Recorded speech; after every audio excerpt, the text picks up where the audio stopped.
All right. We're in Genesis chapter 6. We did the first 7 verses last week, which took all the time. I'm glad we did that, just to kind of cover a lot of the controversial ideas in those verses and for us to be able to talk with each other about it. So I believe that was definitely profitable. All right, so we're in verse 8.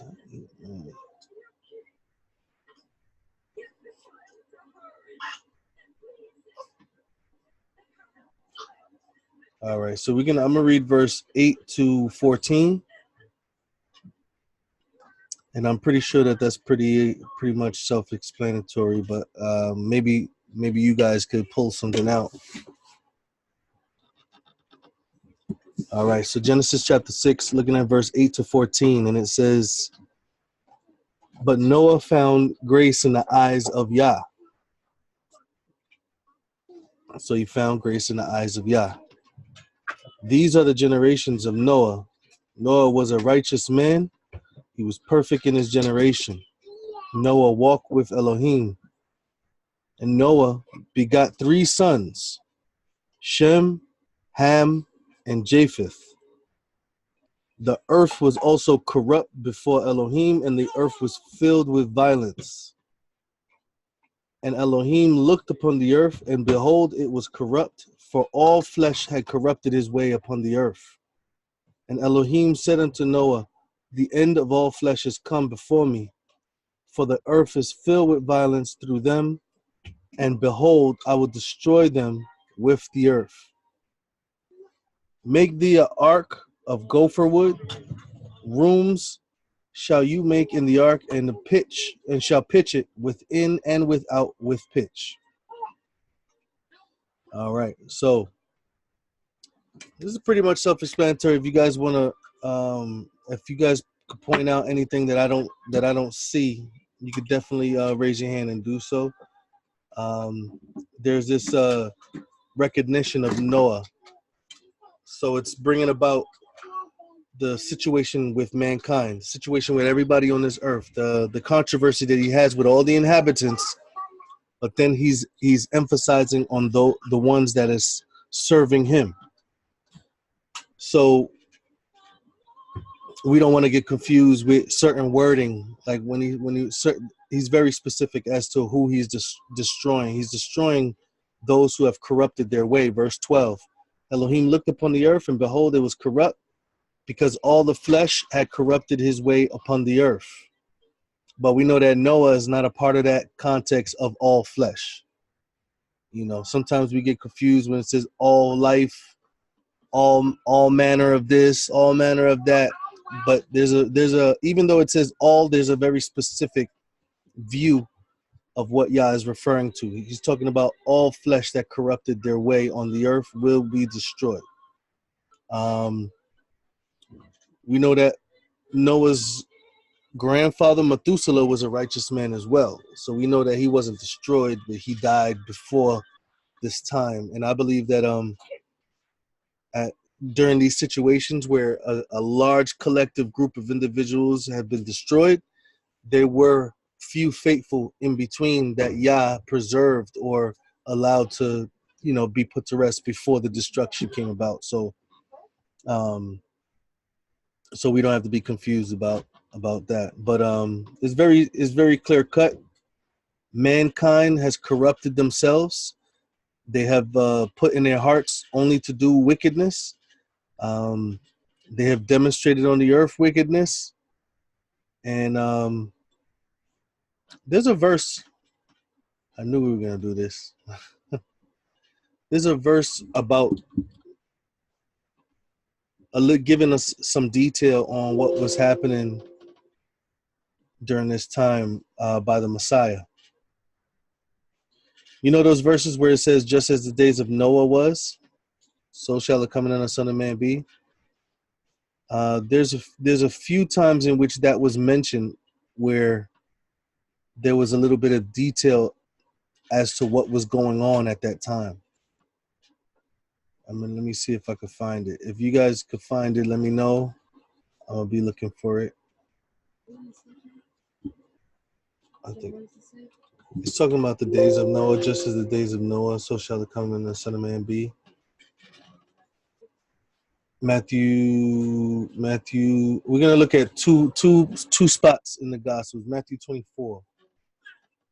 So Matthew 24,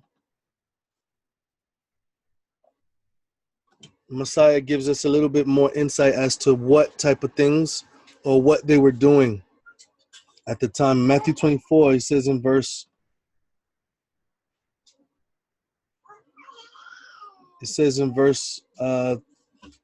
37 and 38, it says, "But as the days of Noah were, so shall the coming of the Son of Man be. For as in the days that were before the flood, they were eating and drinking, marrying and giving in marriage until the day that Noah entered into the ark." So, and it says in verse 39, "And they did not know until the flood came and took them all away. So shall the coming of the Son of Man be." Yeah. I'm gonna look at anybody want to say something about that specific? I mean, pretty much. I mean, you know, the scripture says that there's nothing new under the sun, pretty much. So what happened then is happening now. Right. Humanity caught up in the ways of the world, deception, the lawlessness, the mixing of things. I mean, it just, like I said, there's nothing new under the sun. You know, human beings have always been, you know, our hearts is always, you know, been to always want to go against Yahuwah's plan and to do our thing and to be Elohim, you know. So pretty much, you know, it's like people are marrying and doing their things. It's like, oh, but you know, Yahuwah, I heard this a long time ago that he's going to come back. You know what I'm saying? A long time ago. You know what I'm saying? It's like, so even though many prophets and preachers are saying, you know, the king is coming, the Messiah is coming, we got to change our life, we got to repent. People are like, nah, I got time. You know what I'm saying? So it's like the same thing back then when, you know, when Noah was preaching for 100 years or so, and they were like, nah, come on, you serious? You know, this, you know, it's the same thing. You know what I'm saying? So it's pretty much, you know, explanatory about what's going on now and then. Right. Absolutely. It's like business as usual type of mentality. Luke chapter 17, verse 26 to 28, right? It's another rendition of what we just read in Matthew 24, and with a little bit of detail. And it says, "And as in the days of Noah, so shall in the days of the Son of Man. They did eat, they drank, they married wives, they were given in marriage until the day that Noah entered the ark, and the flood came and destroyed them all. Likewise," and then it talks about Lot. "Likewise, in the days of Lot, they did eat, they drank, they bought, they sold, they planted, they builded." You see, so the mentality was, well, one is talking about them marrying wives, by the way. That's what it was referred to in Genesis, about marrying wives. But in Genesis, it's talking about the mindset of mankind, saying how wicked mankind's mind was during this time where destruction is coming. And I think that a lot of times when we look at the world and we see people building buildings and people building cities and all these things happening, we ignore the wickedness that's being done. We look at everything like this is just it's kind of like a light feeling or a desensitized feeling of the wickedness that's occurring. But the wickedness that's occurring is what's deeming it just to destroy this world or all these people. So what we have now, like what Brother Kefa said, what we have now is everybody is kind of thinking that they have this time frame to perform wickedness or this time frame to perform lawlessness before the Messiah comes. They're becoming consumed in their wickedness with other things. So they're in wickedness. Their mind is in sin. They are not delivered from sin by the Messiah, by the Ruach, or any of these things. And their mind, instead of focusing on the removal of sin and wickedness, their mind is focusing on the growth of their assets, the growth of their job, the increase of their job, the relationships with their wives. And I was at work the other day, and then this guy, he was in my car, and we were talking about life and things like that. And he had 3 wives. He got married 3 times. He didn't have 3 wives at once, but he got married 3 times in his life. He's like estranged from his son, his oldest son. He was just telling me these things, and I'm just like, you're looking at your life and you're not seeing anything wrong with the wickedness that you're doing, but you're seeing it destroying your home. You see it destroying. All right, JP. You see it destroying these aspects of your life because of your own wickedness, but your mind is more consumed with getting married again and making money in this area or building over here, instead of focusing on the thing that you should be focusing on, which is your sin, your lifestyle, the transformation of your life. They ignore the destruction that is happening around them, that their life is affecting other people, and they focus so much on, what does it say, eating, drinking, building, planting. That's what you're focused on, rather than repenting, being transformed, submitting, surrendering, obeying, loving. You see what I'm saying? That these are the aspects in our lives that we need to place in the forefront. These are our priorities. You know what I mean? We need to make sure that we're not being caught up with the things that these people who were taken away by the flood got caught up by. Go ahead, Brother Brian. I think you're still muted. All right, go ahead. Yeah, I was just oh, I'm sorry. Can you hear me now?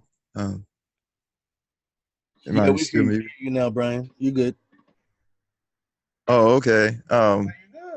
Yeah, it's interesting that I was looking at that one verse where it talks about that Noah found grace in the eyes of Yah, and it's like, how I was just thinking, like, how do you find grace or favor in the eyes of Yah? And he's like, it's because he was keeping Yahuwah's commandments. He was keeping his law, his Torah. And it's like they do.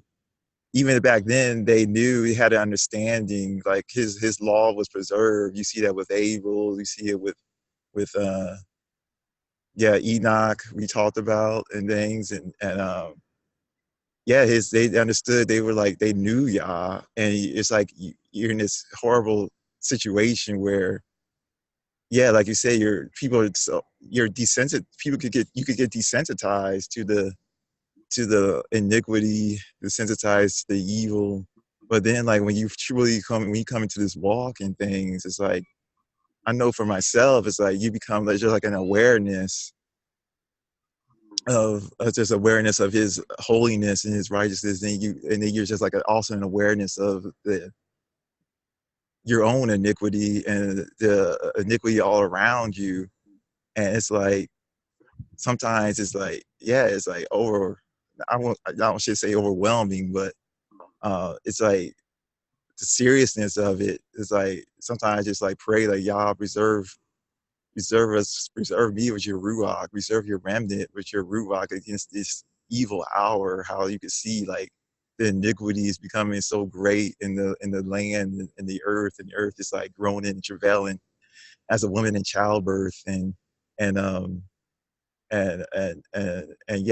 have men like Noah. We're like it's like, it's like we're in his position. Like, our days are like the days of Noah, where there's a remnant on this earth that knows the truth and knows the law, knows how to worship Yah in spirit and in truth. But the majority, you got like, what is that, over 7 billion people on this earth, and how many people are understand what we know. It's a small, tiny fraction. It's a remnant. It's like a precious jewels or precious metal. Is like it's amazing. But yeah, it's interesting that like Abraham, it talks about, and I think it's Yahusha prophet. He said in what was it, John 8:56, that Abraham saw his day and he rejoiced, and you can see that with all the prophets of old, like Noah. He had an understanding of Yahusha, of the commandments, and I believe they all did. The ones who were of in Noah's lineage, going back to Adam and stuff, and everything. And I just thought that was finding grace in Yahuwah's sight. Back then, they knew how to find grace, and well, he knew how to find grace in Yahuwah's sight, and so did Methuselah, which was his grandfather, I believe. But yeah, that's all I wanted to pull out from that. Yeah, no, definitely, Brian. Absolutely, we need to be focusing on the issues of life. On the plan that the Messiah, that Yah has for us. His plan is to redeem us, and these people are focusing on establishing themselves here rather than like how Abraham, like you mentioned Abraham, how Abraham was on this earth like a sojourner, like he was here temporarily until Messiah came, until Messiah was to come for him. So likewise, are we supposed to be focused? Now, when I say, I'm not saying it's wrong to plant, I'm not saying it's wrong to do these things. I'm saying, is it right to focus on these things more, or rather than focusing on what we were talking about, allowing the feast to be manifested in our lives, the prophetic idea of the feast to fulfill salvation, redemption, cleansing completely of leaven, walking according to his law, walking uprightly, not, it says Noah was a righteous man. He was perfect in his generation, in his lineage, one of the things I wanted to point out was when it says that he found favor. Yeah, and when he said that he found favor in the eyes of Yah. oh no, I was gonna say too. I think this is lag. Go ahead, brother. Yeah.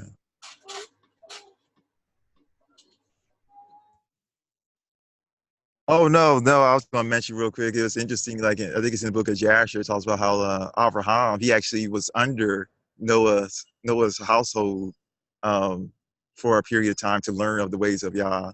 After um, I think it was his sons that well, Shem, I believe, was specifically that taught him the ways of Yah after when he came into the walk. But I don't know about the time frames after that, but I thought that was interesting. And just from that, I know it's an apocryphal book, but yeah, I'm not really sure about those that information. John, like he's like but it's all good though. Yeah. But we know that when Abraham was called, Abraham was focused. His focus was what's the next move? What does Yah want him to do next? Rather than him building cities. Like he didn't even build cities. He dwelt in tents. He wasn't establishing himself. He wasn't rooting himself on this earth. He was waiting for his time to receive that country. Hebrews chapter 11 shows us that Abraham was not focusing on building, planting, setting himself up on this earth, becoming great on this earth. He was focusing on the coming of a better country, it says in Hebrews chapter 11. The better promises that he was focusing on. So when we see this, we see that the earth was completely filled with wickedness and that Yah was going to destroy them with the earth. And he told them to take gopher wood. I think is is also referred to as acacia, is it? I'm not sure if that's the ark.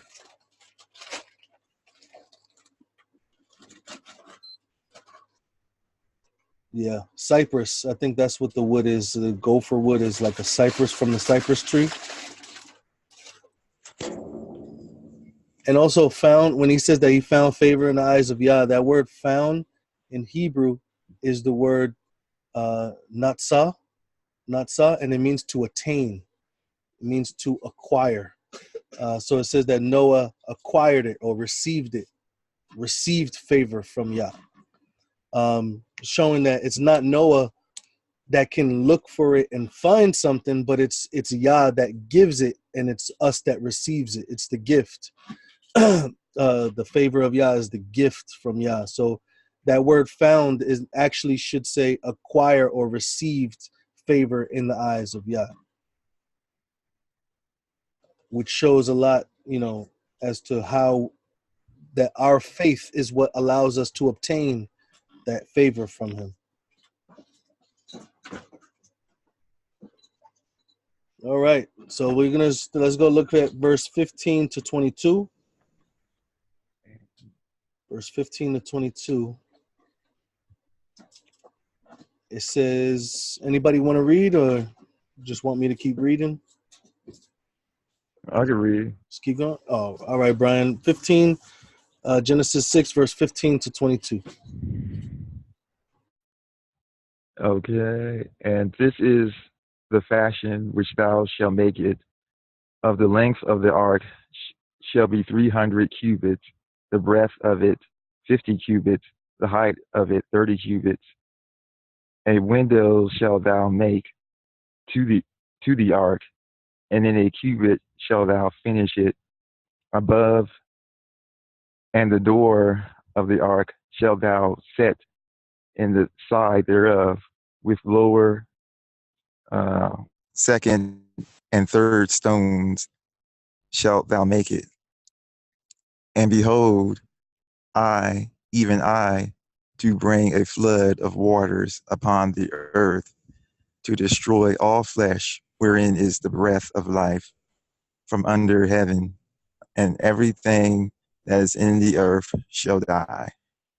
But with thee will I establish my covenant, and thou shalt come unto the ark, thou and thy sons, and thy wife, and thy sons' wives with thee. And of every living thing of all flesh, 2 of every sort shalt thou bring into the ark, to keep them alive with thee. They shall be male and female, of fowls after their kind, and of cattle after their kind, of creeping thing of the earth after his kind. 2 of every sort shall come unto thee, to keep them alive. And take unto thee of all food that is eaten, and thou shalt thou shalt gather it to thee, and it shall be for food for thee and for them. Thus did Noah according to all that Yah commanded him, so did he. Right. Wow, yeah, it's interesting. It's like Yah told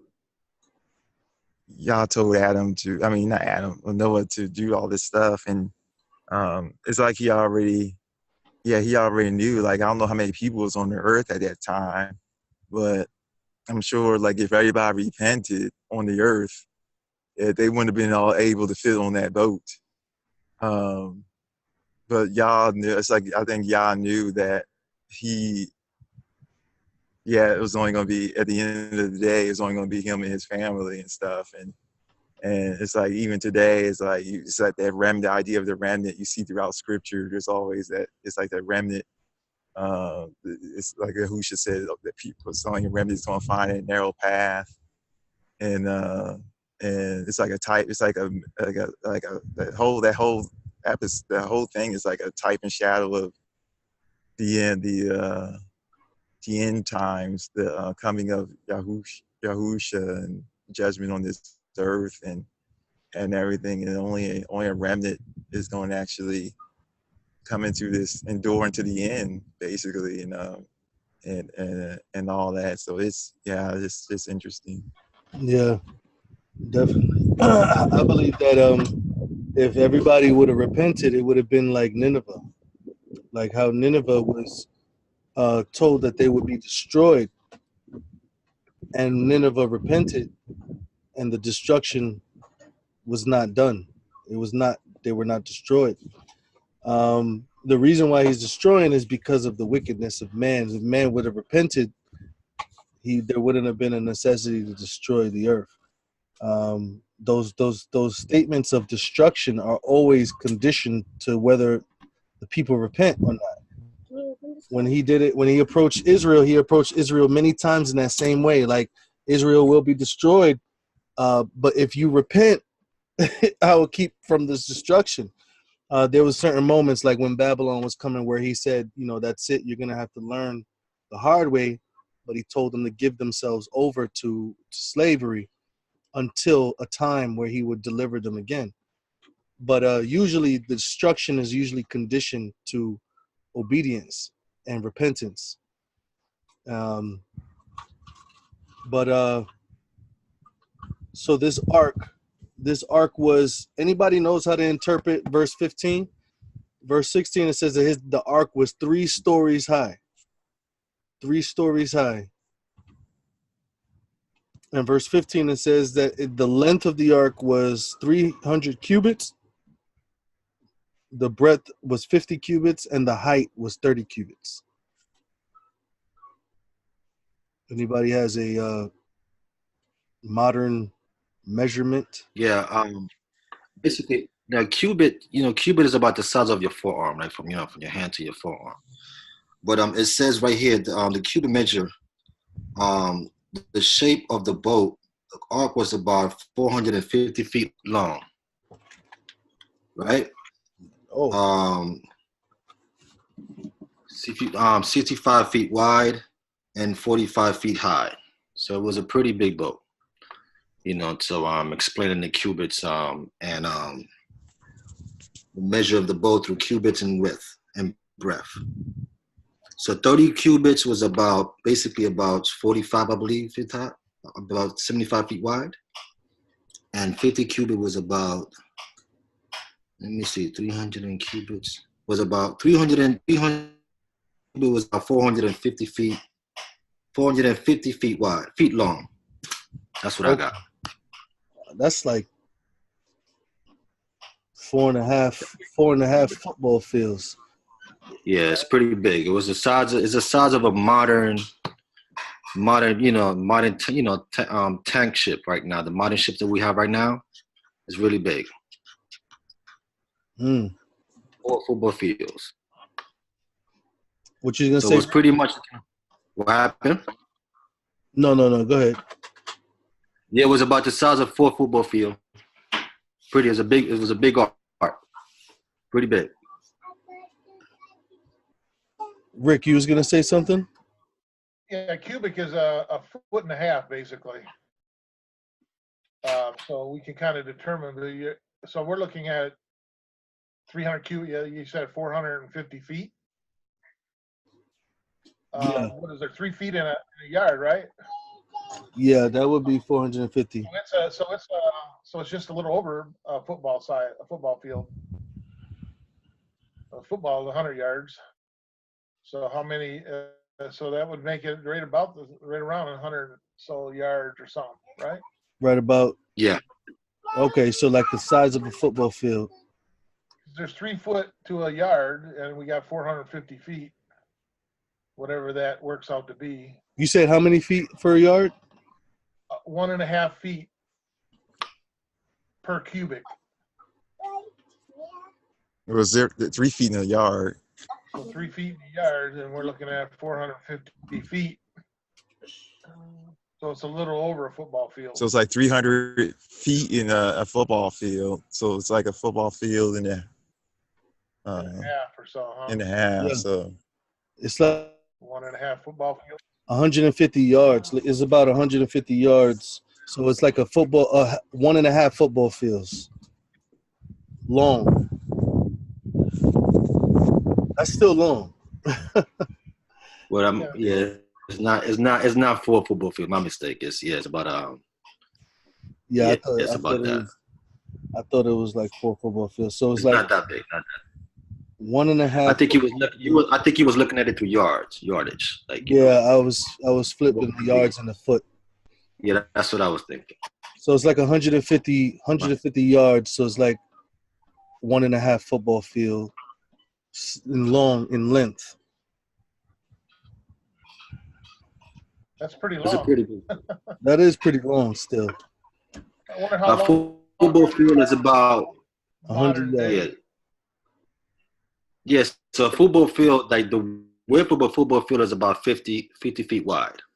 So that boat was about 75 feet wide. That's pretty wide.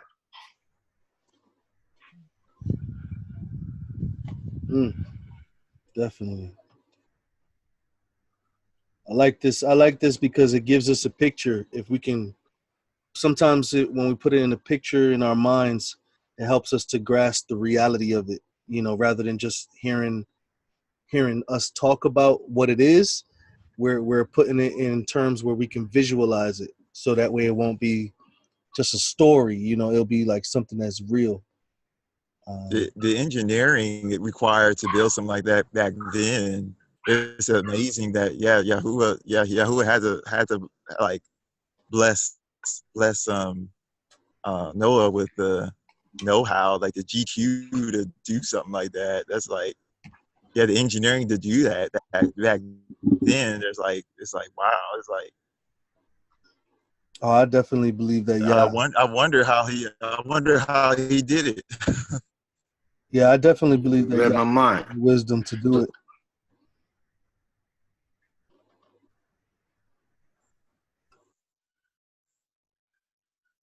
Not by himself, though.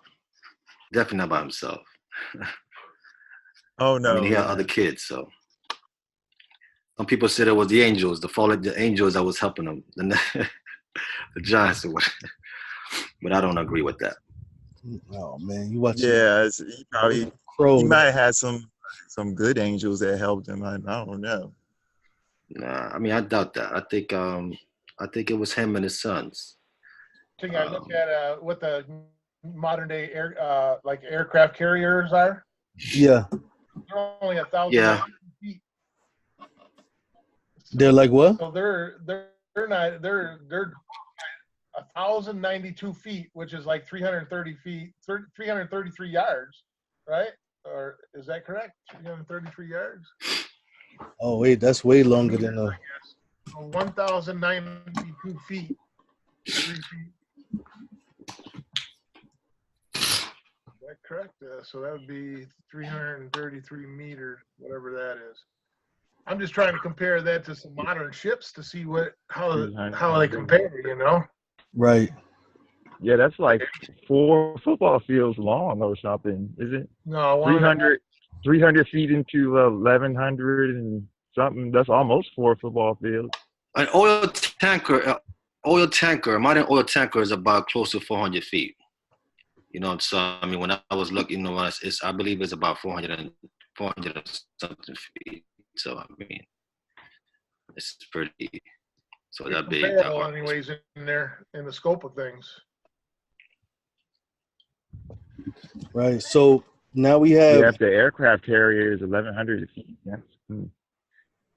Yeah, we have verse 18. Yah is establishing the covenant. He's establishing the covenant, or he's continuing the covenant. So he had a covenant with man.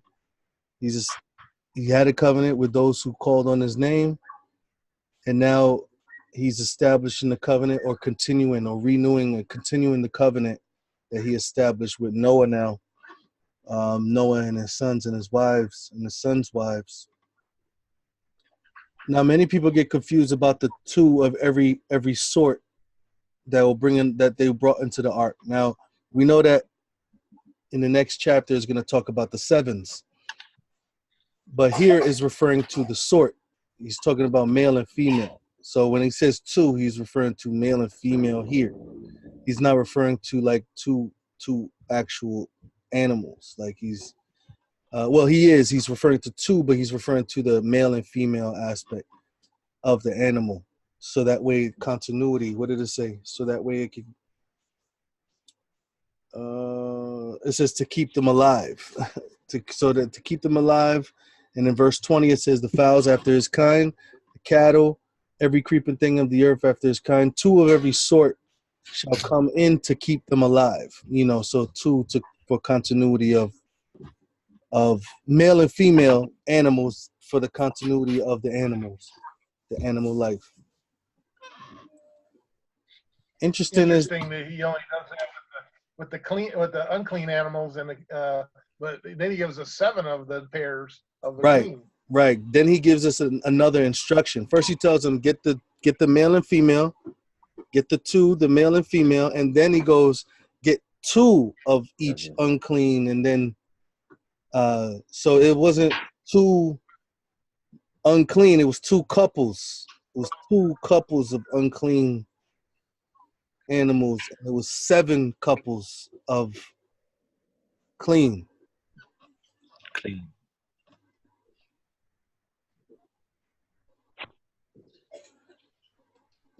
Everybody It noticed? had to be that way. Yeah. It couldn't be just 7 animals. Right, like just 7 random, male, female, like It had to be. Yeah, I mean, that's very clear. I think it was definitely couples of clean animals of different species. Right. It's interesting in verse. So we got 2 of every animal referring to the male and female species of the kind. Then in verse 21, if you notice that it says to gather the food that they eat, and we know that that the food that they ate and the animals ate, according to Genesis chapter, what we got, chapter 2 or chapter 1? Like they all ate the same food. They all ate from the earth. They all ate the herb, the fruit. Genesis chapter 1, verse, let's see, Genesis chapter 1,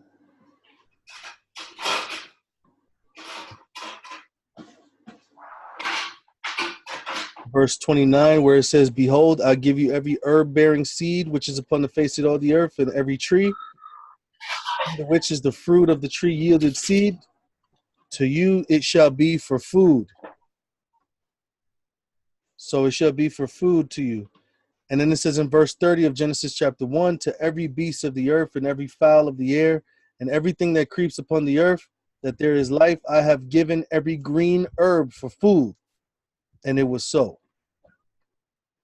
So even the meat eaters that we know today were eating At this time, they were eating from the earth, just like how man was. Man wasn't looking at these things like food. There was even the clean animals had function in a farm. They had grazing, they had fertilizing, they had pulling of the machinery. A lot of the clean animals were part of the work to till the ground. So, and then you had the unclean animals was the cleaning crew to clean up after what was going on. So with that being said, he had to go and gather the herb, the fruit of the tree, the herb of the ground, the green, every bearing seed herb for food, for the animals and for themselves. For themselves and for the animals. All right. Amana? I think Amana wants something to say. Oh, okay. Amana, go ahead. Go ahead, sister. I guess I just had a question, because I really never thought about the fact of in Genesis chapter 1 where all of them were eating the fruit and the green plant.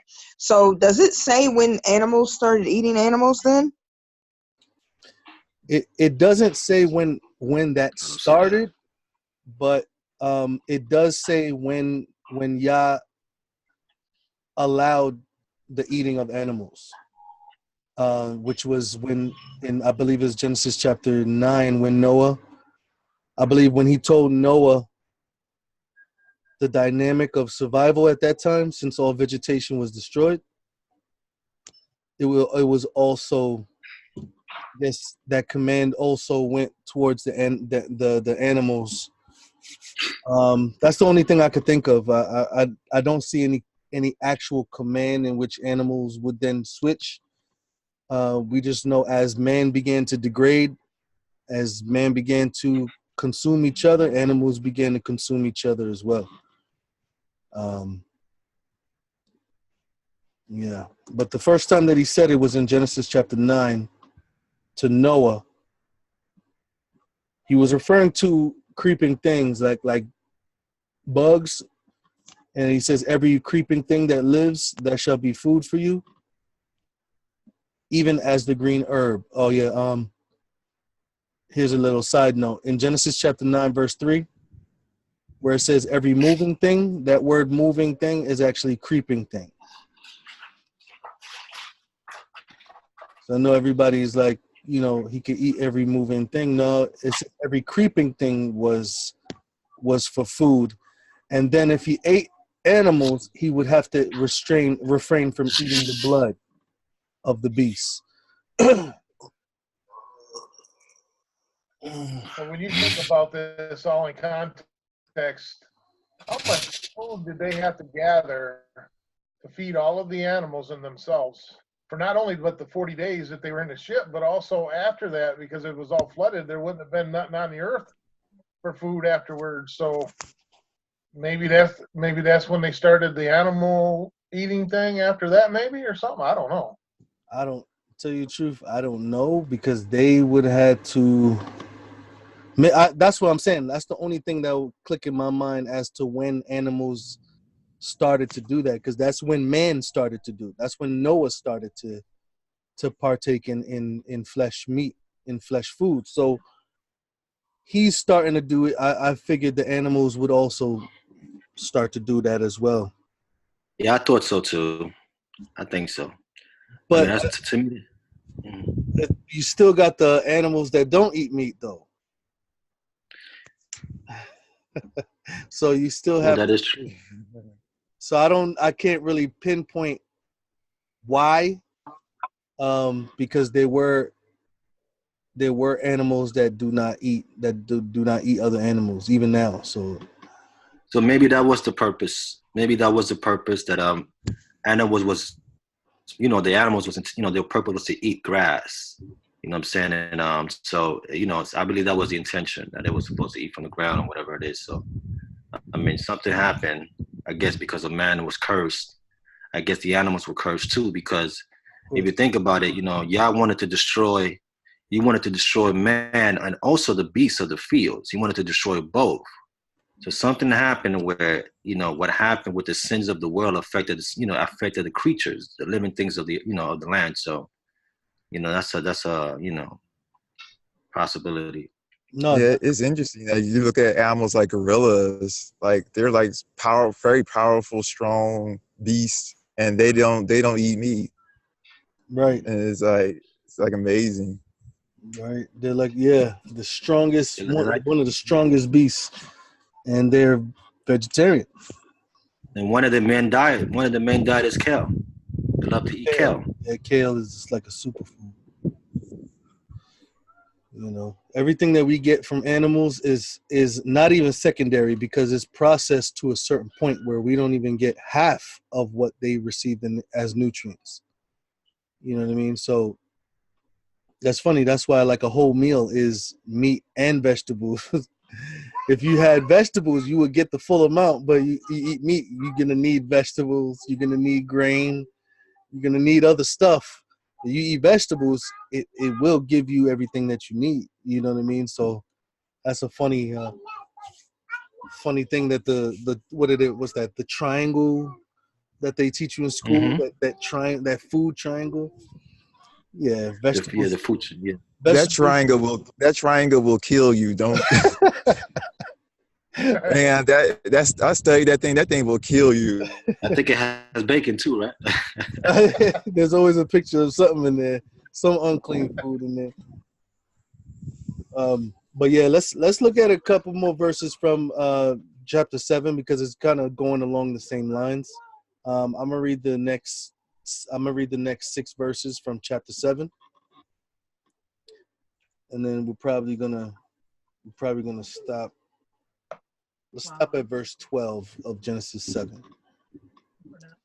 All right, so Genesis 7, verse 1 to 6, it says, "And Yah said to Noah, Come thou and all your house into the ark, for you that I have seen righteous before me in this generation. Of every clean beast you shall take with you by sevens." So you see that they had the two, the male and female, and now they have sevens of the male and female. So it says, of every clean beast you shall take by you sevens, the male and female, and the beasts that are not clean, two, the male and female. So it is 2 couples and 7 couples. Verse 3, it says, "All as the fowls also of the air by sevens, male and female, to keep the seed alive upon the face of the earth." So this is for the continuity, the survival of the growth of the animals. Verse 4, "Yet 7 days I will cause it to rain upon the earth 40 days and 40 nights." So he's giving them a time period after they fill the ark. Then there's a 7-day time period. There go that 7 again. There goes that 7 again. So after they fill up the ark, then there's a 7-day time period while they're in the ark waiting for the rain. So it says, "In every substance that I have made will I destroy from off the face of the earth." And verse 5, "Noah did according to all that Yahuah commanded him. And Noah was 600 years old when the flood of waters was upon the earth. And Noah went in," I'm going to read to verse 12. "And Noah went in, and his sons, and his wife, and his sons' wives with them into the ark, because the waters of the flood, of the clean beasts, and the beasts that are not clean, and the fowls, and everything that creeps upon the earth, there went in 2 and 2 unto Noah into the ark, the male and female, as Elohim had commanded Noah. And it came to pass after 7 days that the waters of the flood that was upon the earth, that the waters of the flood was upon the earth." So not only did they fill the ark with all the animals, all the couples, the 7 couples, the two couples of the unclean, the 7 couples of the clean, them and their wives, their sons and their sons' wives. Then they were in the ark for 7 days before it started to rain on the earth. I'm going to read verse 11 and 12. It says, "And in the 600th year of Noah's life, in the 2nd month of the 17th day of the month, the same day were all the fountains of the great deep broken up, and the windows of heaven was open, and the rain was upon the earth for 40 days and 40 nights." What you guys see? Wow. There's a lot in there, really, when you think about it and comprehend what all this has been said there. Mm-hmm. For one I'm looking at is Noah. When he started this, he was 500, right? When he brought forth Shem and Ham, and so he was 500 then. So sometime between then and the 600th year is when all of this stuff transpired. That's right. So he gave them a notice beforehand, before he even had him start building. He gave warning to Noah about how dissatisfied he was with man's evil ways, and that he was going to basically destroy all the earth of life besides those that were found righteous, which we know was only 8. So it's interesting that it was that time period. You know, it doesn't really give us details as far as how long it was, because after the 500 years, then it goes in to start telling us about man began to increase and do these bad things. So it was after he was 500. So sometime in between that 100-year period is when all of this stuff transpired. Yes, I agree. I agree. That's why I agree because remember if you read early on, I mean, he was preaching for he was talking. He was building the ark for about 100 years. So by that time he's 600. So he was basically there was a lot of things going on between that So time. there was a lot of evil stuff going on transpiring for those 100 years still. Yeah. So if we look at it in our schedule today, if he was to come to whoever would be of that and say, "Hey, I'm about ready to do this," would he give us an advance warning, notice of some sort, like he did Noah? You know, basically, it sounded like he gave him advance notice of almost 100 years that this was going to go, so he could prepare the ship and stuff. And then he gave him a week before everything started to happen. He gave him more notice that, hey, I'm about to bring some rains. And that leads me to my next statement here is about, we see that the heavens and the earth were divided by the firmament, the waters above divided the waters beneath. And we see that expressed here in the flood, that he opened up the vaults of the firmament above and the vaults from beneath. That's right. There's water. We're surrounded. I'm almost convinced we're like in a womb of some sort, a bubble. Yeah, I agree. You know? And it's all water we're surrounded by. I think that's why we're the blue planet, because it's all water. That's right. We might be we might be in the crystal sea. Who knows? The earth might be under the crystal sea, and what we see is like because it talks about the crystal sea and the Shamayim, or I forget what verse that is, or the I don't know. Is that even, I forget where that is, and the talks about the crystal sea or something. I think it's in the book of I think it's in the book of Revelation chapter 3 or 4, or also I think Isaiah speak about that, but I believe it's in the book of Revelation chapter 3 or 4. Oh well, yeah. What you were talking about, Rick, I just wanted to say real quick. It's interesting. Like I've heard people like they went through like the generations of the Bible and they calculated that from creation until Yahusha was like, it's like Yahusha when he was on the earth, it was like that 4,000 years since creation, and then when from then till now it's like another 2,000 years. So some people, I heard people they believe that like from creation till now we're approaching like 6,000 years, and that like one day of Yahuwah is 1,000 years, and 1,000 years is one day. So like when he was in the ark for 7 days, it's almost like a prophetic thing of like 7,000 years of creation, and we're in that, like we're approaching we're in the 6th day of creation, or 6,000 year of creation that we're approaching. Which I don't know what year that would be, like according to according to what exact year that would be in the 6,000th year if that was like correct. But I just thought that was interesting that there is possibly a way of like when in scripture that we could know that like we're approaching like the last of the last days, and like we have that idea of knowing when this thing's gonna wrap up. We may not know like the exact day or the hour. We don't know the exact day or hour, but we know the timing. We're approaching the end of the 6th day, literally. So I thought that was interesting. I heard that concept before. Yeah. But also, this is the first time on this chapter also mentions, the clean and the unclean. Well, basically just the separation between the clean and the unclean. That it was already, it was already said already on, no one knew the difference between what to eat and what not to eat too. You know what I'm saying? So that's important too. My next thought is my final thought here, is this question to you. Was the giants brought onto the ark? Because no. we see that scripture says that they were before the flood and after the flood. And if he wiped out all of life, how did they make it to the other side of the flood? I'm going to recuse myself. Because I believe that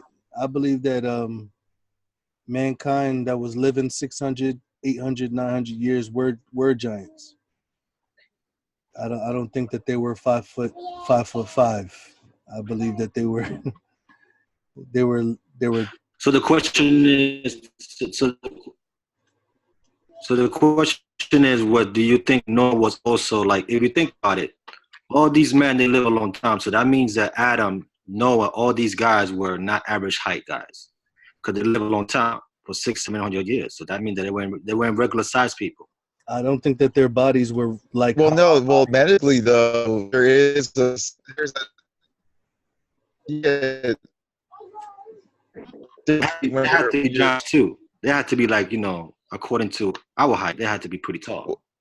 Well, not necessarily, because there is like when you're growing and stuff, like in our bodies, there's a time where your body just like a doctor can actually determine how tall a child's going to be when they're little. It's like I forget how it's a way they can do it, and there's like a certain point where it's like I think it's like around 21 if you're a guy or whatever. It's a little early if you're a female. Where hormonally and everything, once you're developed, you're done. You don't grow anymore. No matter how old, no matter how old you get, you're not going to grow anymore. So I don't know. I don't know about that concept of humans just exponentially keep on growing because they're 900 years old. You can't really determine what the so-called medical things now is compared to what it was back then. Like it's obviously two different types of bodies. Like you can't determine the science that people have now on sinful 4 foot tall men now based off of 600-year living individuals from back then. We don't even know what type of organs that they had that will continue to function that long. So we can't compare the science of both time frames because it's two totally different results.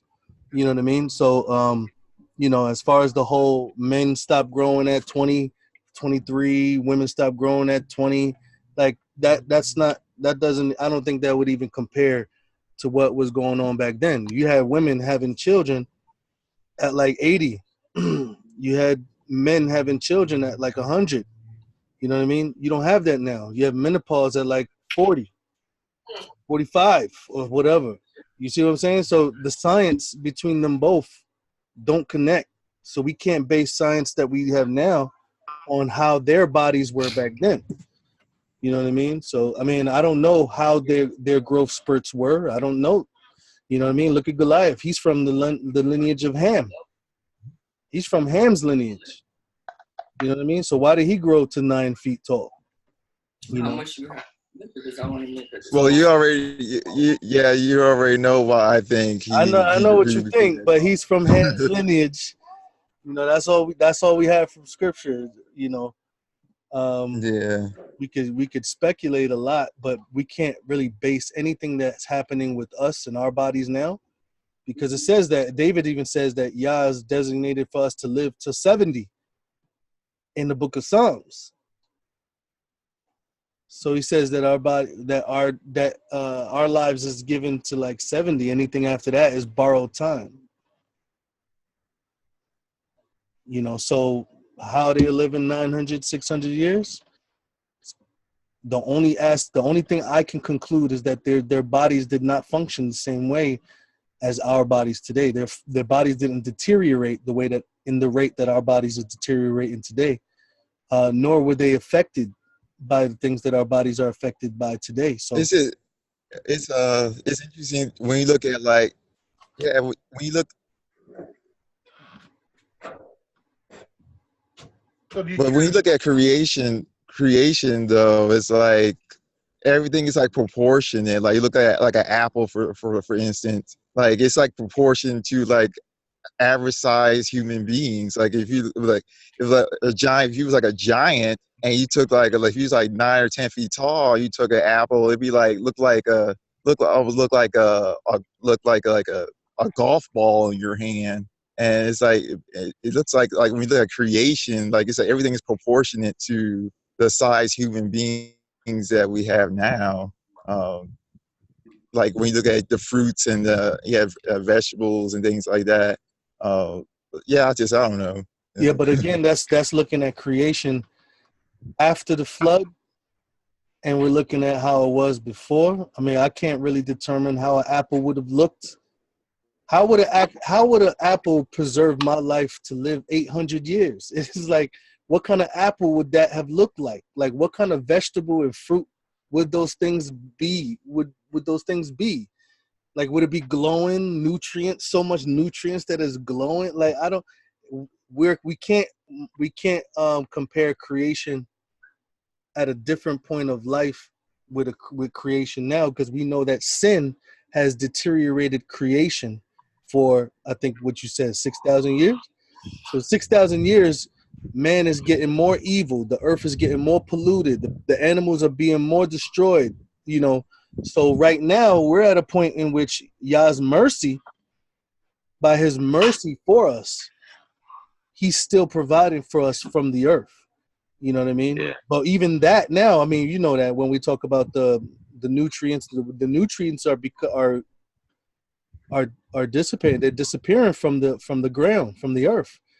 You know, so you remember when the witnesses went to the land of Canaan, and they brought back a bunch of, it's like a grapes, and it was like it took 2 men to carry one bunch of grapes, because they were like, the grapes were like huge, and it was like abnormally huge, and so that it's like it was like basically like some type of genetic modification was going on to make those grapes that big like that, where it took 2 men to carry it. but look at the fruit. Something weird was going on. The fruit that we have now is small, like what you said, proportionate, but those are GMO too. You know, it's not, the size don't make it GMO. I mean, it probably some other experiment, but, you know, but you know, I just wanna make sure that we're not projecting the way it is now and the way we live now, the way that things were when it was a time that it never rained on the earth. Like, what kind of environment were they even living in? You know what I mean? Like, their environment the earth's environment that they lived in was completely different from ours. It never rained. So in our life now, if it don't rain, that's a problem. Like, it's a problem. Something is wrong. Things will be destroyed. Fires will break out, you know, droughts, all of these things. But back in those days, it never rained and everything was good. Everything was flourishing, growing, you know, fruits and vegetables growing. The water came from the ground and watered the earth, the face of the earth, you know. So we gotta make sure the details that we're viewing it the way in the way that, so we can picture it properly. Because it wasn't the same as our day. It can't be the same as our day. There were so many things that were different, you know. So we have to, all the details that we have from scripture, we have to keep it in there, you know, so we can get a clear picture as to why what's going on with us is so different than what was going on with them, you know. We have Dominique with his hand raised for a long while right now. Dominique. All right, Dom. Yeah, man. I was gonna talk about the Giants and what what's his name was saying about them being before and after, and I was gonna say, you know, could it be possible that, you know, Moses and everybody that was back then was already giants, being that, you know, look at the size of the ark. The ark was so big. It couldn't be. It could be that it was big because it had to accommodate all the animals and all the species, and the size of man back then. Oh, you mean Noah's size? Yeah. Yeah. I'm sorry. I said Moses. Noah. Yeah. Okay. Noah. So what he's saying is that the size of the ark, the cubits, to accommodate not only the amount of animals, but also the size of man at that time. I mean, somehow they got to the other side of the flood. I believe they did. It's just in the genetics. I mean, because it would make sense if it would make sense if it was giants before and after. Nah, he destroyed everything was destroyed. A lot of women. We can't. Everything that he said he destroyed. He's destroyed man from the face of the earth. Every living creature. There's not. Yah's not going to be like, oh, I forgot a couple giants over here. You know, Yeah. I wasn't able to kill these giants over here. I guess my flood wasn't enough. Like, nah, I don't think that we have room to think like that. So do you think he remade them and then, or I how don't did think they he get to the other remade. side? I don't think he remade it. I think that they were giants. I think Yeah. that as they were So you depreciating, think It would make sense. I think Noah and his Noah sons were giants. I think they were tall. They were taller than us. They were bigger. I think so. And when they and you see, even Goliath is not. You know, Goliath wasn't like, and they He was only described 9 him feet as a tall. tree. They described him as a tree, but then the cubits that they give make him like 8-9 feet tall. Like, that's not the size of a cedar tree. That's not a tree. So the description that they're giving it is like their view, their perspective. Oh, we're like grasshoppers to them. It doesn't mean that you're the actual size of a grasshopper compared to the person. No. You know what I mean? So we got to see what they were emphasizing. They were, oh, these guys are big. These guys are strong. Goliath's, I think it showed you the weight of his helmet and of his shield. You know what I mean? So, so I Goliath was just an average man. Yeah. Yeah, I believe it. I believe it's just the way that they were, the genetic makeup at times as they were depreciating. It doesn't just, they didn't go from like 600 years to living 100 years. They went from 600, they went from 900, 800, 600, 500, 400. They depreciated slowly. So I wouldn't really, Yeah. I don't think that like every generation that everybody's the same size. Like, I think that they were going down as time went on. You know, look at now, like people is like 4 feet. There's a 4 feet tall men. Is that normal for us? Is that normal? We're looking around, we see a 4 foot tall man. Like, is that normal? Why is that normal?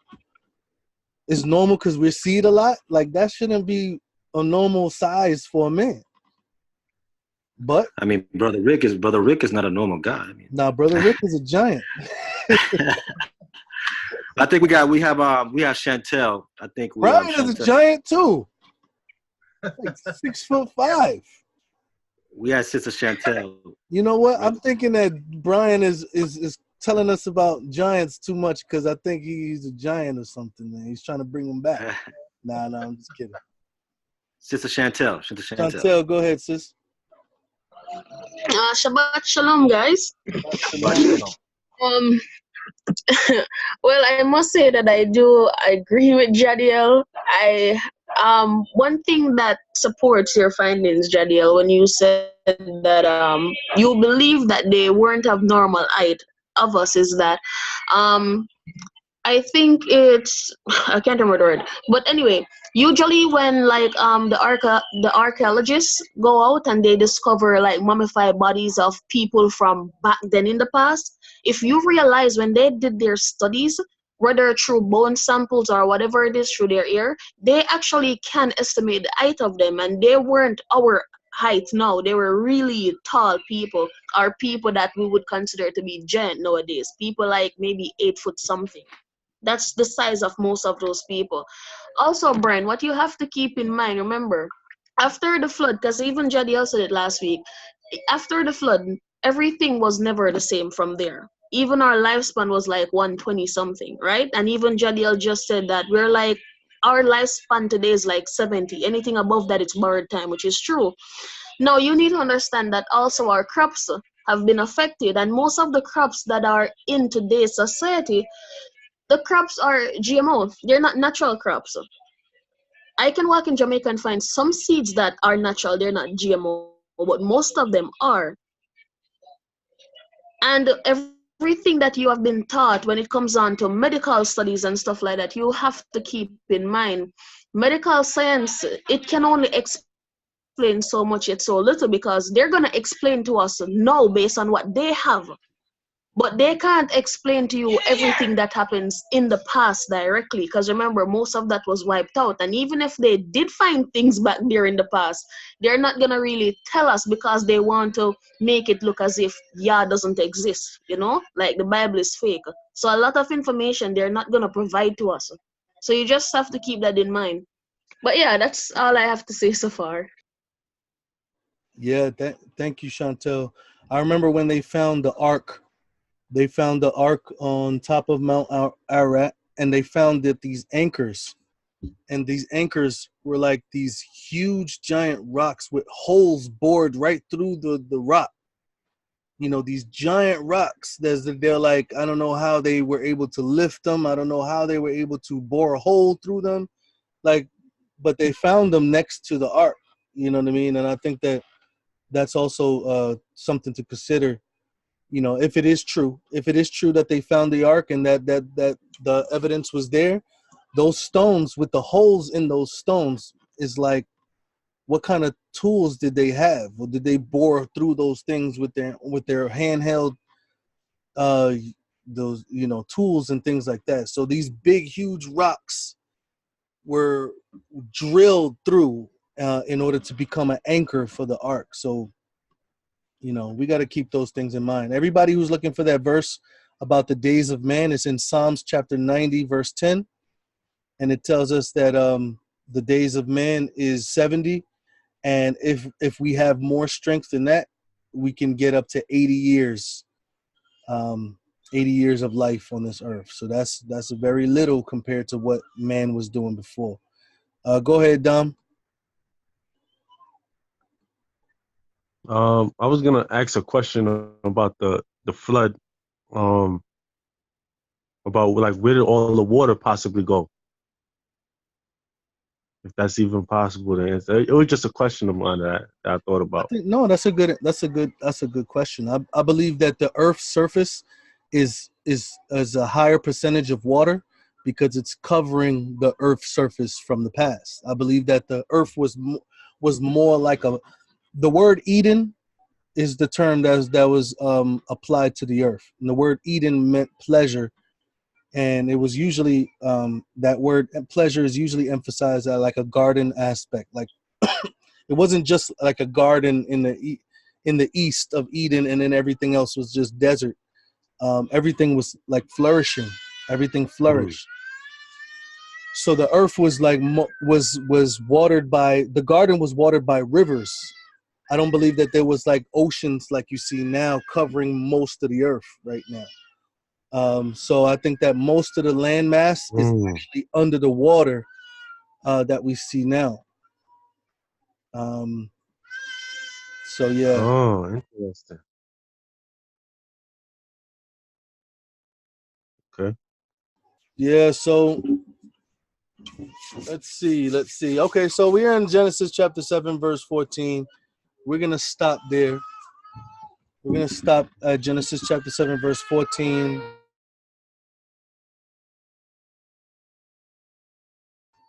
And we're going to continue our Genesis study next week.